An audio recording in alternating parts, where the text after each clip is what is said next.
This episode is brought to you by San Pellegrino Ciao. A gift from Italy to your home. San Pellegrino Ciao is a flavored sparkling water made with real fruit juice, finished with a pinch of Sicilian salt for a perfectly balanced taste. So which flavor will you choose? Peach, lime, blood orange, cherry, or maybe the all-new limoncello? Crafted in Italy with 0 grams of added sugar. San Pellegrino Ciao. Buy it now. Listen, all you New Yorkers. Excuse me. Taxi. Okay, man, we're looking around. This is the 77 WABC minicast. Sunday morning. Well, with us today is Roger Stone. And one good friend, one smart guy, has the president's ear. And, well, Roger, a lot of things have going on and a lot of moving parts. What do you want to cover first? Well, John, I think the first and foremost, of course, has to be the peace agreement, the fact that the president has ended the hostilities. I would just remind everybody, you were the one who said it on my show, because I played the tape, that as soon as they opened the straits, that gasoline prices would head downwards, that the stock market would react favorably. You turned out to be absolutely right about all of that. Now, I admit to you, this is a fragile peace, but he has freed up the world oil market, and I think that's very, very significant. And I can't understand the amount of criticism he's getting, because nobody else had the courage to stand up and get things done. The problem, of course, is if you're Donald Trump, you're darned if you do and you're darned if you don't. So the people who criticized him for Midnight Hammer, criticized him for Epic Fury, criticized him for correctly reacting to the intelligence that indicated the Iranians were closer to a nuclear weapon than we thought. Now they're the same people who are criticizing him for ending that conflict. So in other words, it is Trump derangement syndrome writ large. He can't really, among some Americans, he can't do anything right. Absolutely correct. I mean, he's taking a big bite out of the drug war, where it looks like it's not perfect, but we're winning, and a lot less kids are dying than they were before. A lot less people are dying than before. I mean, he's established the fact that the amount of fraud that's going on. So between drugs, fraud, the voting problem, the American people, we have to get to a point where the American people feel that, one American, one vote. I mean, California is a mess. Illinois is a mess. The Medicare problem, that's another big mess. I mean, where do you want to start? Let's talk about the voter thing for a moment, because I think it's crucial. To me, unfortunately, what we saw here in these recent Los Angeles elections are the precursor to what we're going to see once again nationally. It is mathematically and statistically impossible for the candidate who was running third and who got 24% of the vote in the actual early voting and election day voting to now suddenly get 64% of the votes in the late incoming paper ballots, mail-in ballots, with the other Democrat, Karen Bass, is the current mayor, who, by the way, says her two heroes in political heroes are Mao Zedong and Fidel Castro. That's true. Getting the rest of those votes, and of course the third candidate, the Republican, getting none.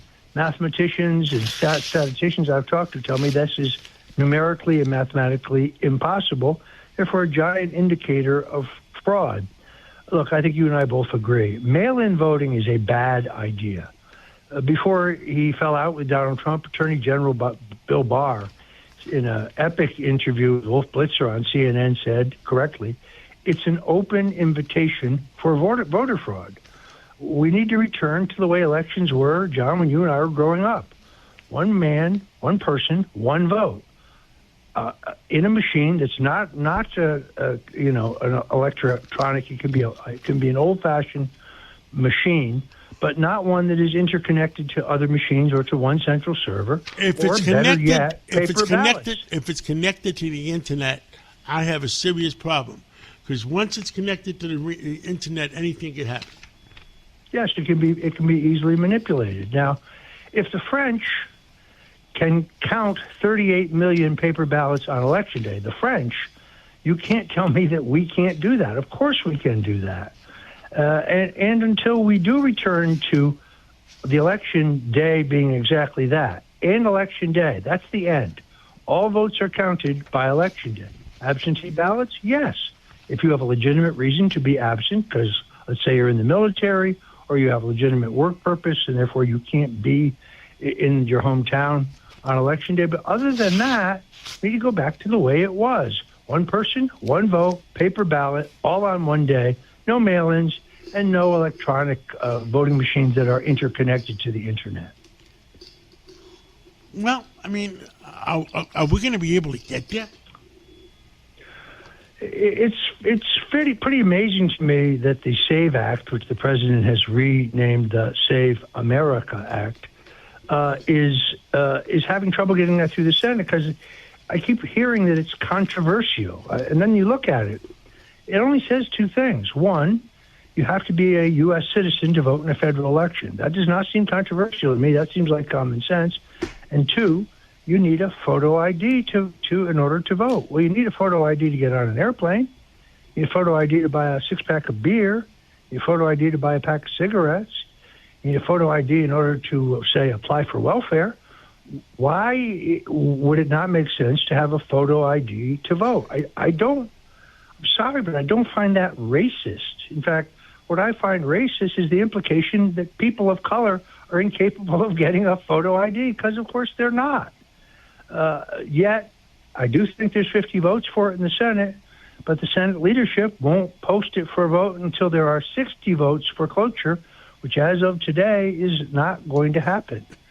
Now you have a discussion, which is interesting to me, of connecting the extension of the FISA court authority. That's the government's ability to spy and collect information on foreign nationals, even if those foreign nationals are in communications with U.S. citizens, to connect that, because that law is expiring and requires renewal, to connect that renewal to passage of the SAFE Act. Now, I think this is where Trump is brilliant, because there are elements of the government who really want FISA to be renewed, and they can have that, but only if they agree to pass the SAVE Act. I think that's a brilliant move. In the end, sadly, I don't think either one is going to happen. I have to tell you the truth about that.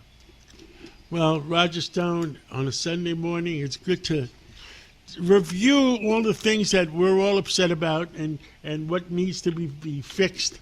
And thank you for coming on this Sunday morning. And I'll be listening to you this afternoon when your show comes up between 3 and 5. Yes, you most certainly are. Out by popular demand, John.